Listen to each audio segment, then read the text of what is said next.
こんにちは、ゆっくりレ夢ムです。ゆっくりマリサだぜ。今回は、日本航空123便墜落事故の解説動画、後編として事故当日のフライト中に垂直尾翼が破壊されてからの出来事について解説します。このチャンネルではできる限り、3D の再現 VTR を使って、当時の状況をわかりやすくお伝えしています。ゆっくりしていってね。まずは簡単に、前編のおさらいだ。すべての始まりは1978年6月、後に123便となる機体が墜落事故の7年前に起こした尻餅事故だった。パイロット、航空機関士の操作ミスで機種上げ状態から高度低下、タイヤより先に機体の後部が地面に吸った。この事故で乗客2名が骨折などの重傷。機体も後部を損傷してしまい、アメリカのボーイング社の技術員が来日し修理することになった。この修理に決定的なミスがあった。客室の空気を密閉する圧力隔壁だ。高高度になるほど外気との気圧差が大きくなり、ここには1平方メートルあたり6トンもの力がかかる。その部材が部品交換後2列でリベット止めされず、真ん中1列だけで部材をつなぐ形になってしまったんだ。次板を切るという指示書にない施工をしてしまった。真ん中のリベット列が部材のたわみをすべて引き受け、飛行するたびにどんどん金属疲労が進展、亀裂が大きくなった。その亀裂がある臨界点を超え一気に進展したのが1985年8月12日のフライトだ。18時12分に羽田を離陸。18時24分に異常事態が起こった。散在していた亀裂が一気に繋がり、圧力隔壁に穴が開いてしまったんだ。一箇所ほころびができると、そこを起点に修理ミスのない部分もこじ開けられていった。圧力隔壁はパーンという破裂音とともに完全に開口してしまった。実際には1秒足らずの出来事だ。そして圧力隔壁から高圧の空気がなだれ込み、機体の後部を中から押す。機体は外からの風圧には強いが内部は脆い。一瞬で垂直尾翼と補助エンジン部が破裂し、吹き飛んだ。しかも壊れた垂直尾翼の配管からは飛行機の血液とも言える油圧の作動液がどんどん漏れ出してしまったんだ。ここまでが前編の内容だったわね。修理ミスから7年経ってとうとう影響が最悪の形で現れてしまったのよね。まず知りたいのは、この状態で飛べるの？パイロットにはどういう手立てが残されているの？ってことよね。すぐ墜落してもおかしくなかっただろう。まっすぐ飛ぶことも難しい。この時点でパイロットにできる操作は4つしかなかった。1、エンジン出力の操作。飛行機の心臓部であるメインエンジン4機は無事だった。4機それぞれ、出力レベルを変えて動かすことも可能だ。2、ランディングギアの効果。離着陸時に使うタイヤは飛行中でも下ろすことができる。しかし油圧がないので再度上げることはできない。ギアを下ろすかどうかは一発限りの賭けなのね。ちなみに下ろすとどうなるの？見た目の通りだ。大きな空気抵抗になる。あと重心が下がる。それがメリットになるかどうかは状況によるよな。3、フラップの上げ下ろし。通常は油圧だが、電動でもノロノロと上げ下げできた。フラップは主翼の面積を増やし、飛行機が浮くための揚力を増大させることができる。あまり速度を出さなくても浮いていられるようになる。ただ空気抵抗も大きくなるから安定飛行している時にはしまっておくものだ。4、エルロンの操作。主翼についている補助翼で、主に旋回時に使用する。油圧でしか動かないが、壊れた垂直尾翼からは遠いため作動液が抜け切るまで1分から1分半は動作していたと考えられる。選択肢はその4つなのね。ちなみに油圧の喪失に対する訓練はされているが、4系統のうち2系統喪失の訓練までだ。3系統、よもや4系統すべてが喪失するなど想定外だ。計器を見て4系統すべてが喪失していたらパイロットや航空機関士はまず、計器の故障の方を疑うようだ。では時系列に沿って説明していこう。破裂音と衝撃を皆が帰宅した2秒後、コックピットに客室高度警報音が鳴り響いた。これは客室の空気が高度14000フィート相当以上に一気に薄くなったことを示すものだ。なおほんの2秒前までは650フィートだった。客室の空気が圧力隔壁の穴から漏れ出たからね。このまま客室の余圧空気を失い外気、つまり現在の高度である23900フィートの空気になった場合、早い人で数分で意識を失い命の危険さえあった。そのために酸素マスクがあるが、マスクは持って15分。それまでに体調に影響が出ない高度、1万フィートに降下しないといけない。この時点でコックピットの3人がすべきことは、破裂音の原因を調べること、緊急降下すること、の2つになった。18時24分42秒、気象ガスコーク77を宣言。発信装置に異常事態を示すコード7700をセットした。これで地上レーダーからは異常気と認識される。破裂音と振動、客室コード警報音の情報で判断したのね。まだ操縦不能には至っていないから異常事態の宣言が早とちりになってしまう可能性もあったはずよね。ああ。だが実際にこの後どんどん事態は悪化していく。この時点でスコーク77を宣言した機長の判断は結果的には正しく、最善だった。18時24分45秒、客室乗務員が機内アナウンスで酸素マスクとシートベルトの着用を指示する。そして12人の客室乗務員は携行用の酸素マスクを使わず、わずかにあった空席のマスクで息継ぎしながら乗客にマスクの着用を補助して回った。客室乗務員の方も、できることを必死でやっていたのね。18時25分16秒、機長は副操縦士へ右旋回を指示。東京コントロールに対しても右旋回と羽田空港への引き返しを要求し、承認された。言っても仕方ないけど、ここで左旋回を選んでたら海に不時着する選択肢が残ったのよね。この時点では、飛行姿勢は乱れていない。まさか不時着を迫られるほどの事態になるとは思わず、単に羽田空港までの最短距離だから右旋回したんだろう。というか着水は陸上の不時着よりも困難とされており事故後のシミュレーションでも全く成功しなかったぜ。ましてや海は波があってより難しい。現在は18時25分過ぎ。破裂音を聞いた約40秒後、右旋回を開始した。機体はコントロールできたの？まだこの時はな。操縦桿を右に回す操作と連動して、機体はちゃんと右回転している。20度ほどのロール角に達し操縦桿を戻す。ここからおかしい。回転が止まらない。40度もの角度になった。機長、バンクそんなに取るな。戻せ。副操縦士、戻らない。不穏な空気が漂い始める。強いカウンター操作を当てて機体は水平に戻った。油圧を失いかけており、操縦桿の操作に対してエルロンの反応が遅延しかつ鈍くなっていたんだ。そして、もう右旋回どころではない。時間の問題だったのかこの右旋回の操作で冷気されたのかはわからないが、ダッチロールと不護移動運動という機体のバランス欠如に起因する不安定な動きが一気に顕在化してしまったんだ。ダッチロール？不護移動運動？両方とも、123便固有の現象ではない。垂直尾翼があっても外気流の乱れなどで発生しうる。ただ、123便にはそこから回復する術がなかったんだ。まずはダッチロール。機体が横風などを受け機種の向きと進路が相違した時、ドリフト状態を修正しようとする2種類の力が自然と働く。一つは垂直尾翼の進路保持性が持つ復元力、もう一つは主翼が自然と傾くことで発生する後進力。この二つの力で横滑りが修正されるんだ。垂直尾翼と主翼には斜めになった機体を戻す働きがあるのね。でも垂直尾翼、半分もないわよね。ああ。123便は主翼の傾きだけで横滑りが修正される。今後、ロール角は最大40度もの大きさになる。しかも傾いて、横滑り状態が回復して、傾きが水平に戻って終わりじゃない。機体の動きには必ず勢いがついてくる。水平に戻った機体は今度はその勢いで反対に横滑りし、反対の主翼が傾く。そのブランコのような延々止まらない運動が123便のダッチロールだ。この状態から回復できないの？無理だ。傾きを意図的に修正するなら操縦桿を操作し主翼のエルロンを使って抑える。実際操縦桿を必死で回しているが機体は反応していない。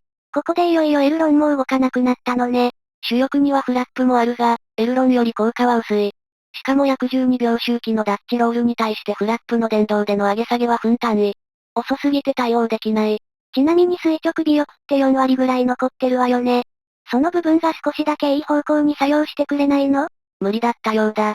飛行機というのはもともとフラフラで、垂直尾翼はその不安定性をカバーした上で本来求められる方向性安定の機能を発揮してるんだ。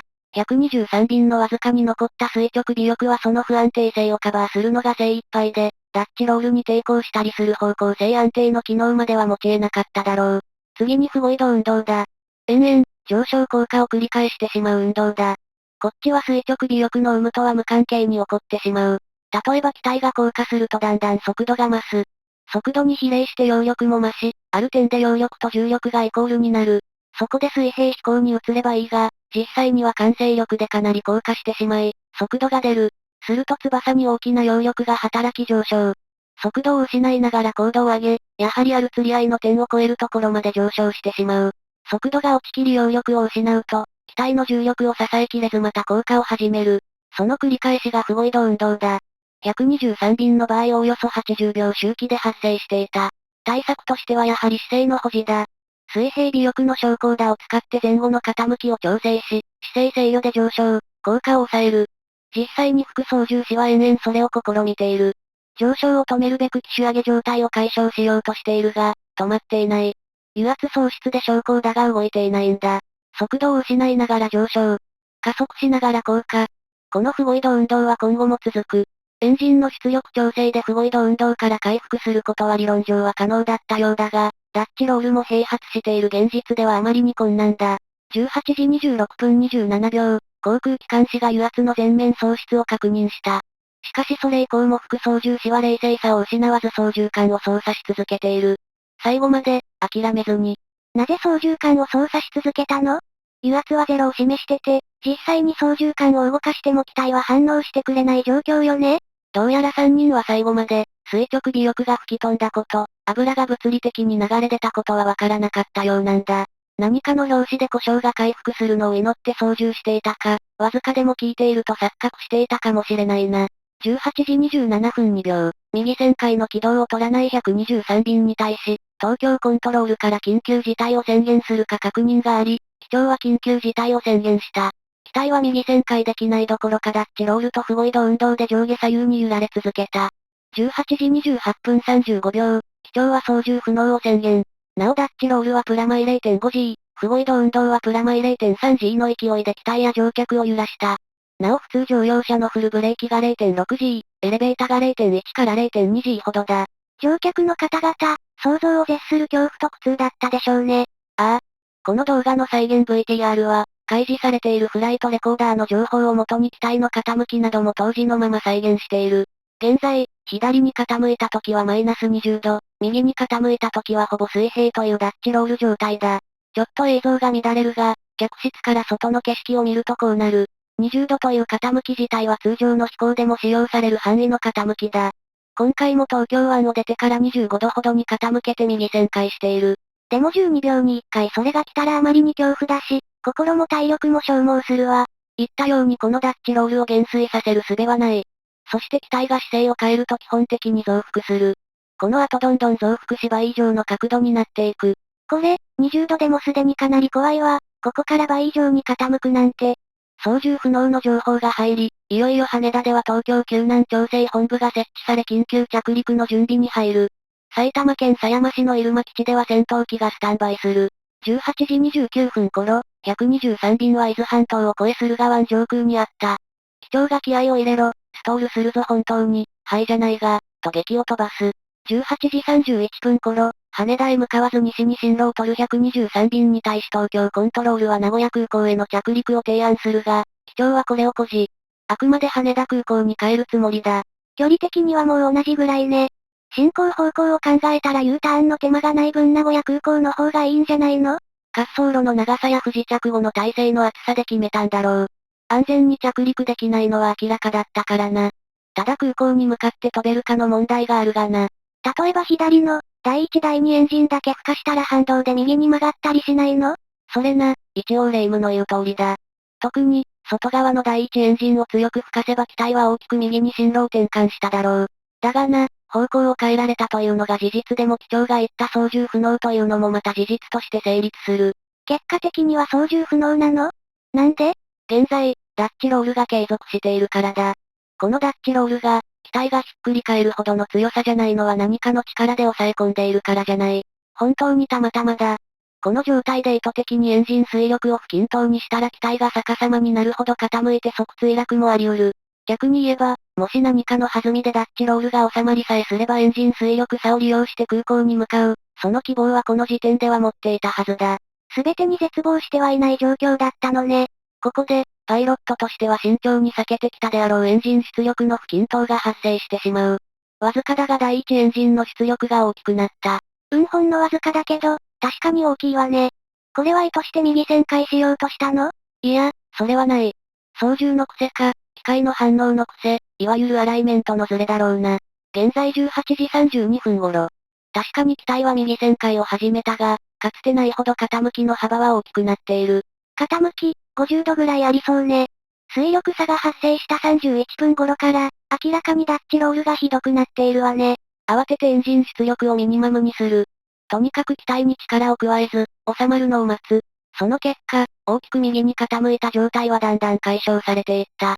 しかし左右のブレ幅は以前より大きくなっている。危なかったわね。左右のバランスは何としても保たないとダメなのね。よくわかったわ。ここで客室乗務員の報告を機内電話で航空機監視が受けた。一番後ろの荷物の収納スペースが落ちたと聞いており、客室乗務員でさえ垂直尾翼の破壊は認識していない。18時33分、破裂音から9分が経過していた。高度は不護移動運動により2万フィートから2万5000フィートという人体には危険な高高度を繰り返し行き来している。乗客は酸素マスクがあと数分持つ。しかしコックピットの3人は操縦に集中し、数秒でつけられる酸素マスクをまだ使用していなかった。大丈夫なの？航空機監視が2度機長にマスク着用を進言するが、機長ははいと答えるだけで着用を指示せず、3人は結局最後までマスクを装着していない。それがすでに低酸素症の症状の表れであると考えられているな。以降も、返答に時間がかかったりと低酸素症と思われる行動が時々発生してくる。18時36分頃、再び右旋回。その直前のエンジン推力の波形を見るとやはり第一エンジンの回路が他より大きい。機体がとんでもない角度で振られてるわね。ああ。左右の傾きでひっくり返る恐怖もあるし、不護移動運動の対応もしないといけない。パイロットの心理は到底計り知り得たものではないが、目の前に現実離れした状況を突きつけられ、悠長に酸素マスクなんかつけていられなかったんだろうな。どんどん右旋回してるわ。遠く、正面に羽田空港が見えてきた。右手には富士山をかすめる。ここで旋回が落ち着いてくる。このまままっすぐ行けば羽田。現状の高度では羽田に行ったところで着陸は厳しいけどな。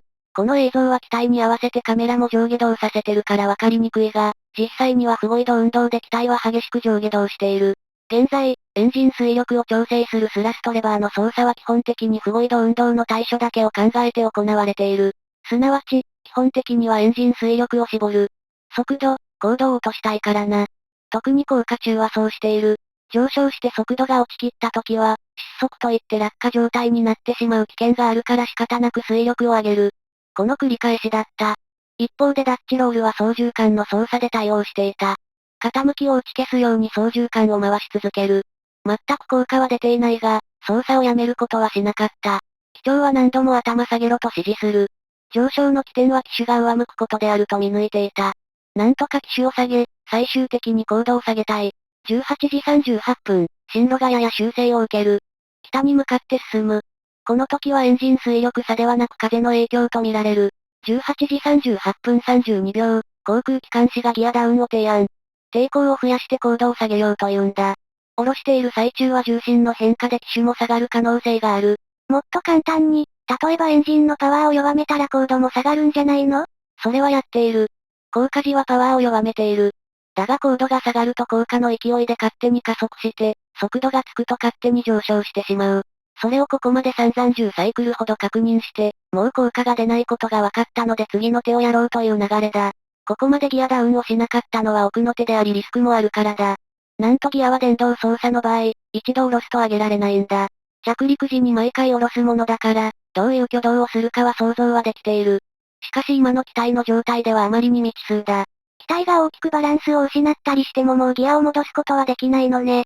18時40分22秒、航空機監視がギアダウンしましたと報告。これが一つの転機だった。ギアが降り始めると同時に機体は大きく動きを変えた。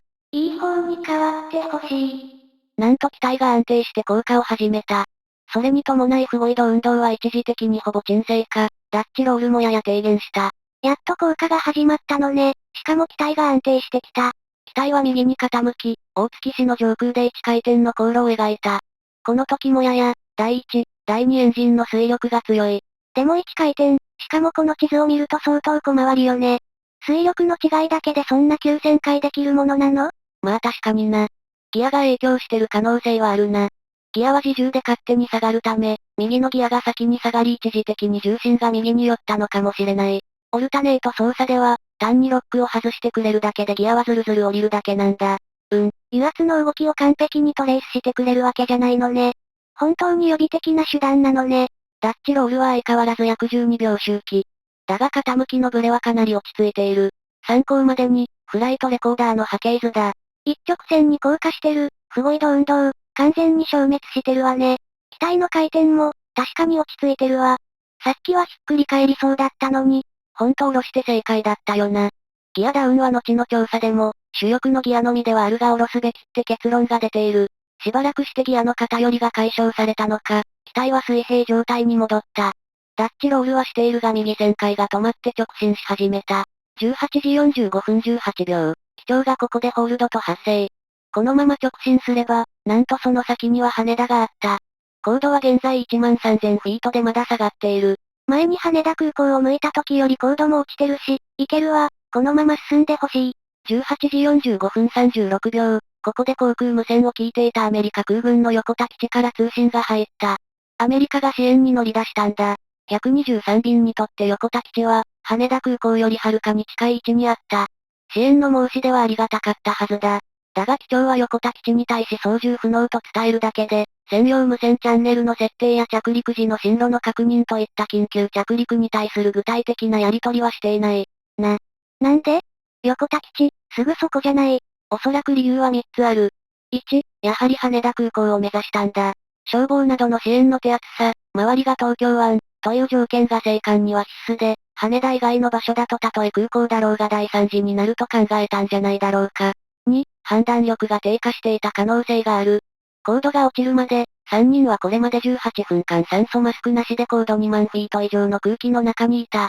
低酸素症、次々と変わる状況に対するパニック、墜落の恐怖これらにより3人は高い緊張状態にあり、合理的な判断が難しかった可能性がある。3単純に、着陸場所の話をする余裕もなかった。安定飛行しているが、どんどん高度は下がっているんだ。もうギアは戻せないしな。高度を維持するためには別の手段を講じる必要があった。その時機体はどんな挙動をするのか高高度をふらふら飛んでいる時より実は切迫していた。123便にはどういった手立てが残されているの？高度を維持するためにはエンジンを吹かすか、フラップを下ろすかだな。あまり推力は上げたくない。せっかく降下したのに急上昇するかもしれない。もう時間的に酸素マスクの酸素供給は止まってしまっているはずだ。高高度は危険だ。18時46分頃、風の影響か、機体が左に流され始めた。このままでは山林地帯に向かってしまう。高度が落ち続けている状況で山は危険だ。高度はどんどん下がる。もう最初の目標であった1万フィート近い。この辺りには2000メートル前後の高山がある。全然高さの余裕がない。今、山間部の飛行には危険な高度だが、もしまた奇跡的に空港の方に進路変更してくれたら逆に理想的な降下状態と言える。山が近づくが、ギリギリまで見極める。空港の方を向く可能性があるのか、諦めて山に対応するため上昇するのか。機体は一方的に山の方に向かう。機長がこれはダメかもわからんねと思わず発言した。現在6000フィート。機長がマックパワーと発生。エンジン全開。コンフライト中最大の回度。高度は一瞬で8000フィートへ。しかし機体の状態変化にこうして不護移動運動が一気に表面化。急降下。近い危ない。高度5000フィートまで落ちた。この再現 VTR は山の地形も現実のものだ。山との高度差はわずか100から200メートル。そして自然と上昇。止められない。上向き39度という急角度。一気に高度9000フィートへ。しかし速度は最低の108ノット。失速警報が鳴り響いた。なんとか持ちこたえた。降下し速度が回復。高度は7000フィート。全然止まらないわ、まずい。ただ、ここまで散々不護移動運動に振り回されて機長はほぼ特性を掴んではいた。機長は、パワーでピッチはコントロールしないとダメと副操縦士に助言。不護移動運動は姿勢、特に前後のピッチ角が回復の肝だからこれは非常に適切な助言だ。そもそもパイロットは知らなかったの？ダッチロールはオートパイロットのプログラムに対処方法が組み込まれるほど高頻度で現れる運動だが、不護移動の方はこの事故でようやく認知が広まった稀な運動だ。知ってるのは航空力学の学者ぐらいでおそらくパイロットは知識も経験もなかった。ダッチロールと不護移動運動を同時に相手にしながら現状の機体にできる操作を把握し、不護移動運動の回復法を進言するに至った機長は非常に優秀だったと思うぜ。でもとにかくもう少し高い高度域に出ないと、何か手はないの？最後の手段、フラップを出す手がある。だが操作はオルタネートだ。上げ下ろしには分単位で時間がかかるため下げて機体がおかしな挙動をしてもすぐ上がらない。コックピットの会話も、フラップのオルタネート操作にはかなり慎重になっている。オルタネートね、そういやギアの方も電動で出した後、機体が傾いて進路が1回転してたわよね。状況が好転するかはやってみないとわからないのね。18時51分20秒、航空機関士の操作でフラップダウン開始。徐々にせり出し3分10秒かけてフラップ5に届く。なお最大までせり出すとフラップ30だ。まだ5だが機体は大きく動きを変えた。18時53分にかけて、安定して上昇したんだ。高度は13000フィートに届いた。フラップすごい、とりあえず窮地は脱したのかしら。ああ、少し上がりすぎたがな。これ以上高度が上がると酸素マスクが必要になるがもう酸素は出ない。18時53分、エンジンパワーを絞る。機体は緩やかに降下を始めた。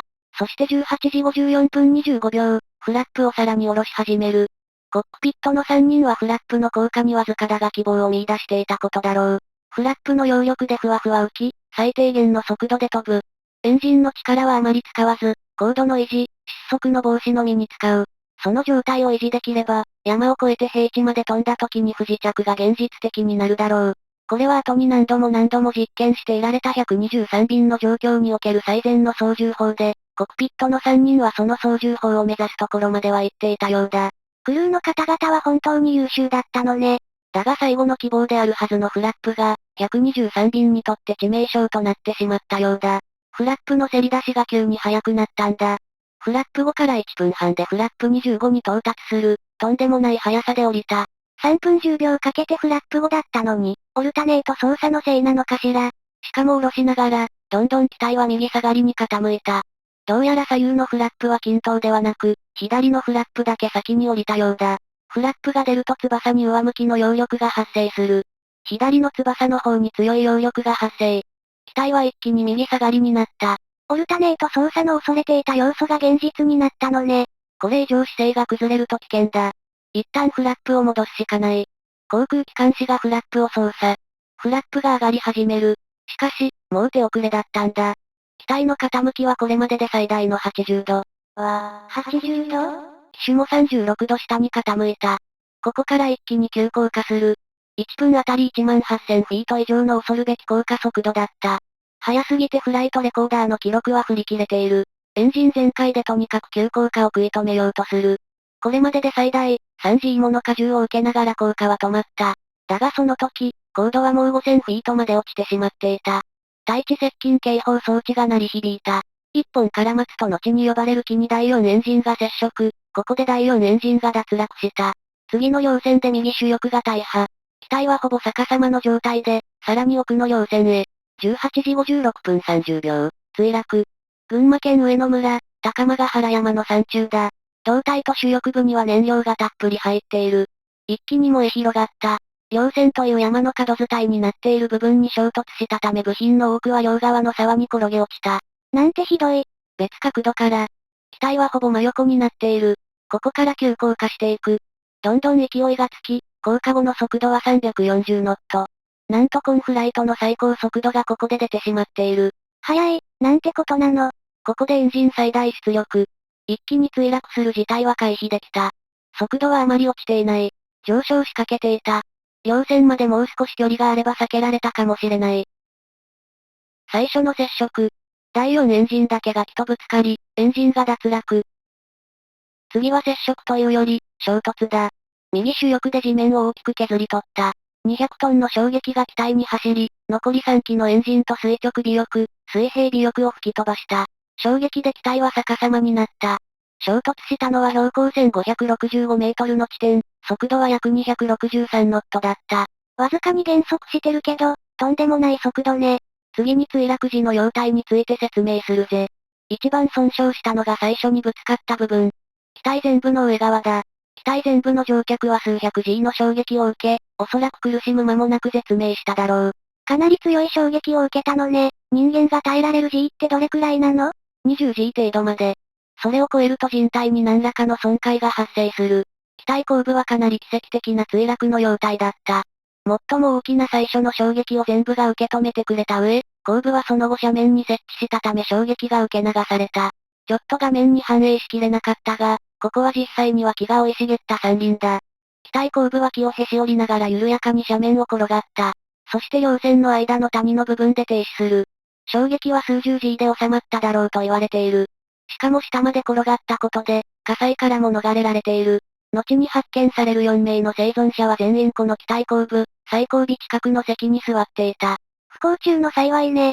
123便がレーダーから消失したことは直ちに各地上管制施設で確認された。19時1分、航空自衛隊の茨城県百里基地から F4 戦闘機2機が緊急発進した。目的は墜落場所を確認することだ。当時は GPS がなく目視で場所を確認しに行くほかない。19時15分、最初に現場を発見したのはアメリカ軍だった。横田基地の C130 輸送機が大規模な山火事を発見。航空自衛隊へ場所を通報した。そして6分遅れの19時21分、航空自衛隊の F4 戦闘機も墜落場所を確認した。ただしこれら航空機が報告した墜落地点は実際の場所から数キロの誤差があった。F4 戦闘機が百里基地へ帰投すると、すぐさま入れ替わりで災害救助ヘリ KV107 が発進した。この災害救助ヘリの発進は異例だ。航空自衛隊に災害派遣要請が出されたのは20時33分だから自衛隊は事件の重大性を鑑みて要請の1時間以上前に見切り発射させたということになる。21時5分に災害救助ヘリは炎を頼りに現場に到着。サーチライトで現場を照らして隊員の降下場所を探すが火災の煙と暗闇で場所は一向に見つからない。上空からだと暗くてわからない。あまり高度を下げると鉄塔や電線があり危険性が高い。降下に適した場所は全く見つからなかった。22時頃、現場から4キロほどのところに1台の消防車両を発見。以降も続々と集まる。地上からだと現場がまるでわからず、立ち往生していた。23時頃、本部からヘリへ消防車両誘導の指示が入る。しかしうまくヘリと消防車で無線交信ができず、サーチライトを使っての意思伝達も試みたが失敗した。23時30分頃には燃料が枯渇し一旦入間基地へ入る。以降も航空自衛隊の救助ヘリは入れ替わり現場に行き降下を試みるが、夜間は危険性が高く実現しなかった。日をまたぐ頃、救助部隊は大混乱していた。陸自、空自、3県の消防団や警察官。誰が現場を主導するのか、という問題。そして目撃情報も多数集まっていたが、報告される場所にはばらつきが大きく墜落場所を確定するのに手間取った。まだ場所の話？何度もヘリが行ってるんでしょ？ヘリは火災を目標に現場にたどり着けはするが、視界は炎以外は真っ暗闇だ。当日は新月に近かったしな。目標になる道路や山などは何も見えず、地図上の位置ははっきりしなかったんだ。一時は長野県の北相木村付近が有力とされ、現場まで10キロもある北相木村小学校2000人以上が集まってしまった。状況が動き出したのは8月13日午前5時、日の出の時間だ。ヘリから続々と詳細な位置情報が伝えられ、現場が群馬県上野村であるとようやく確定した。現場は陸上自衛隊が指揮することに決まった。第一次捜索隊として陸自の300名が地上から現場に向かった。整備された舗装路があるのは現場から15.2キロ地点まで。一応車で進めるガタガタのみ舗装路がそこから10.7キロ。最後の4.5キロは徒歩。4時間かかる高低差600メートルの山道だ。真夏に4時間、現場まではかなり困難な工程なのね。初めて現場に降り立ったのは7時55分。墜落から13時間後だ。火災はほぼ自然鎮火していた。長野県警のレスキュー隊員2名がヘリから降下した。8時49分には陸上自衛隊73名が降下。生存者を捜索する。10時45分に最初の生存者を発見し、11時5分までに4名の生存者を発見した。墜落から16時間後、ようやく発見してもらえたのね。発見場所は4名全員、墜落場所の稜線から斜面を下った先の谷にあった、胴体後部の近辺だ。4メートル ×4 メートルの範囲で密集して見つかった。4名の生存者は全員が骨折や全身打撲などの重傷だ。陸上自衛隊のヘリで上野村へ移送され、最終的に14時頃45キロ先の群馬県藤岡市の病院に収容された。よく体力が持ったわね。墜落時の状況といい、奇跡だわ。その後も2000人以上の警察官、自衛隊員が集まり墜落現場で生存者を捜索したが、5人目の生存者が現れることはなかった。町から現場までは4時間の登山を含め6時間以上かかるため一度現場に行った捜索隊員は数日間は帰らず、墜落現場近くで野宿して捜索を行い続けた。捜索隊員の方々、本当に頭が下がるわ。なお、この13日中にはすでに事故の原因に迫っていた。生存者の一人が非番中の客室乗務員で、急減圧を示す霧が発生し瞬時に発散したとの証言が得られている。また、圧力隔壁後部の部品に客室の断熱材が付着しているのが見つかり、客室の空気が圧力隔壁後部へ漏れ出た可能性が考えられた。さらには相模湾で護衛艦松行が偶然にも垂直尾翼の外板を発見。外に向かって膨らむように変形しており、中からの圧力による破壊であると推定された。8月14日早朝、第1ヘリポートが完成。現地で伐採した木を資材にして、自衛隊員が夜通しかけて作ったんだ。これで隊員の移動や物資のやり取りがスムーズになり、遺体の搬出もこの時から開始された。14時には生存者に次いで捜索の主目標とされたフライトレコーダー、ボイスレコーダーが発見された。事故の原因によっては現在全世界で飛び回っている動画機すべてに回収の必要が発生する。早速東京へ運ばれ解析が進められた。事故の衝撃で壊れなかったのかしら？全く問題ない。あれは墜落を想定した 1000G 以上の衝撃や深海、火災などあらゆる条件で絶対壊れないように作られてるからな。この14日にはアメリカから調査団の来日もあった。アメリカの国家運輸安全委員会やボーイング社の技術員など14名だ。8月16日、墜落現場に第2ヘリポートが完成。日々、続々と遺体が見つかり、ヘリで藤岡市民体育館へ搬出された。この藤岡市民体育館や夏休み中の学校、その他近隣公共施設には4000人以上もの遺族や医療関係者、報道関係者が詰め寄った。40度近い暑い体育館。そこで遺族は遺体と対面する。遺体の多くは欠損があり、火災で炭化しているなど個人の特定が困難な場合もあった。悲しすぎる。8月22日、アメリカの調査団は7年前の尻餅事故の修理資料をも取り寄せ、事故の原因を完全に突き止めた。圧力隔壁の修理不備から破壊に至る飛行回数も計算し、1万回程度だろうと予測してみせた。実際は12,319回と非常に近似している。アメリカ調査団のメンバーには尻餅事故の修理に関わった人物がいた。仲間のやった取り返しのつかないミスに、おえつし、泣き崩れたそうだ。事故原因の発表は国際ルール上、当事国である日本にしかできない。アメリカの調査団は一刻も早く発表し、運航中の動画機に問題がないことを明らかにしたかった。この8月22日、アメリカ調査団の調査結果はすぐさま日本の事故調査委員会の担当者へ報告された。そして8月27日、調査に一定の区切りがついた日だ。墜落現場での遺留物の回収がほぼ完了した。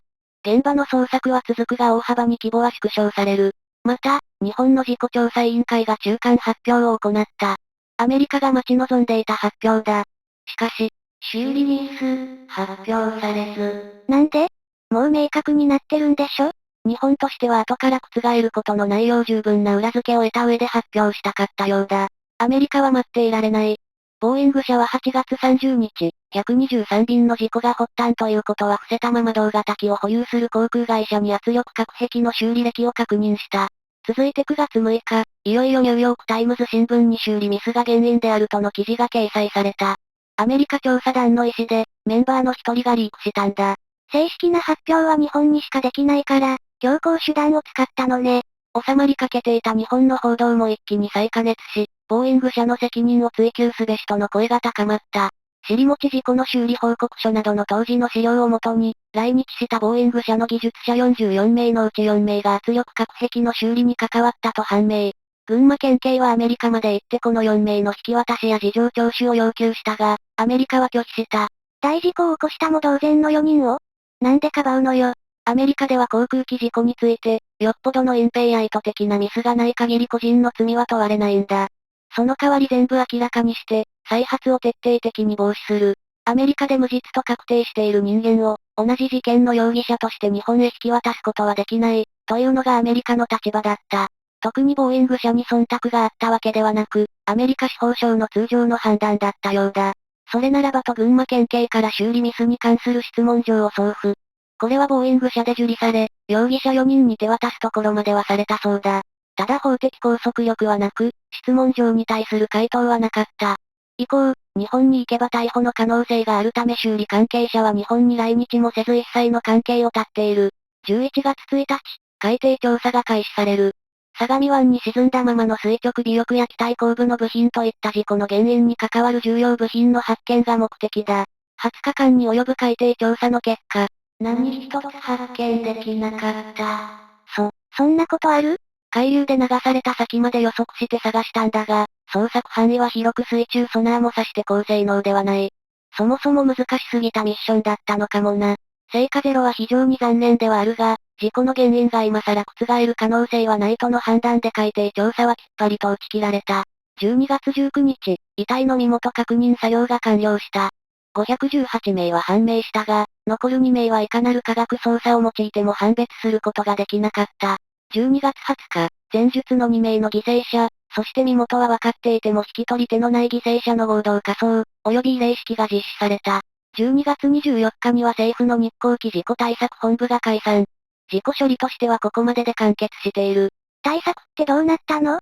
結局修理ミスだったから、わかりやすい修理指示書の作成とか、修理後のチェックの強化とか？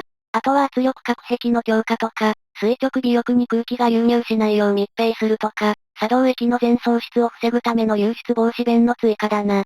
機体の設計に根本的な原因がなかったとはいえ、機体の方にもしっかり対策がされたのね。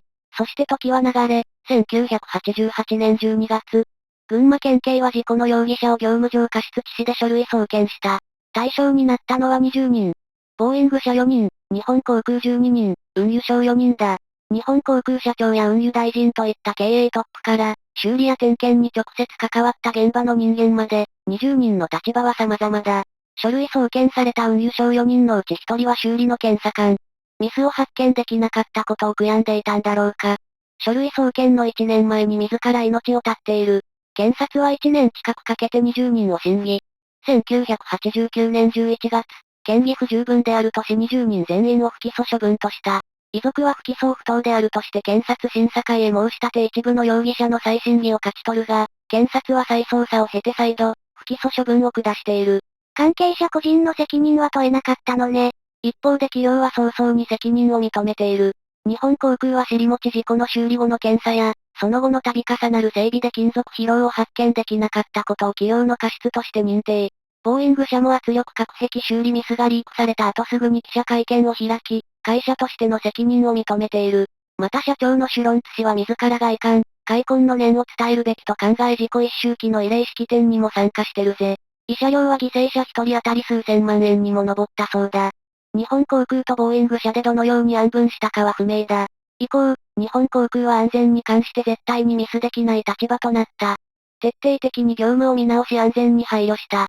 しかし2004年の日本エアシステム統合後、複雑化した業務に安全策が追いつかずミスが頻発。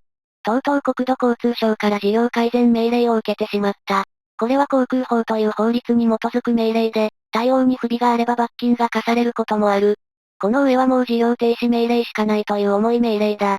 その対策の一つとして2006年、日本航空は羽田に安全啓発センターを開設した。日本航空の関係者はここで必ず安全研修を受ける。また一般人も立ち入りできる見学スペースを併設。123便のボイスレコーダーや圧力隔壁など、数十点の遺留物をその目で見ることができる。もうこんな悲惨な事故、絶対起こってほしくないわ。これからも安全への配慮や教育は徹底的に行ってほしいわね。そうだな。空の安全を守り続ける。それしか520名の犠牲者や遺族の苦しみに報いる道はない。解説としては以上だ。ちょっと長い動画になってしまったな。ここまでご視聴いただき、本当にありがとうございます。最後に用意したこの CG は、乗客乗員524名が最後の最後まで願った羽田空港への着陸を、仮想的に再現したものです。このチャンネルのいつもの動画だと最後は劇中に使った CG を別角度のバージョンとかにして流すんだが、やめた。この事故はどこを切り取っても悲しみしかない。だから最後ぐらいはみんなが望んだ、事故が起きない世界、悲しみのない世界で終わろうと思う。このジャンボ機が無事に着陸する姿、それがなんというか事故が起こった現実に対するせめてもの抵抗であり、チャンネル主としてできる犠牲者への追悼だ。ほんと、こうだったらよかったわね。では羽田空港へ。着陸。以上、今回は航空機単独事故としては史上最悪となる520名の犠牲者が出てしまった、1985年日本航空123便墜落事故について解説させてもらったぜ。最後まで、ご視聴ありがとうございました。これからも世界の大事故を中心に 3D の再現 VTR 付きで解説していくので、よかったらチャンネル登録と高評価をお願いいたします。また見てね。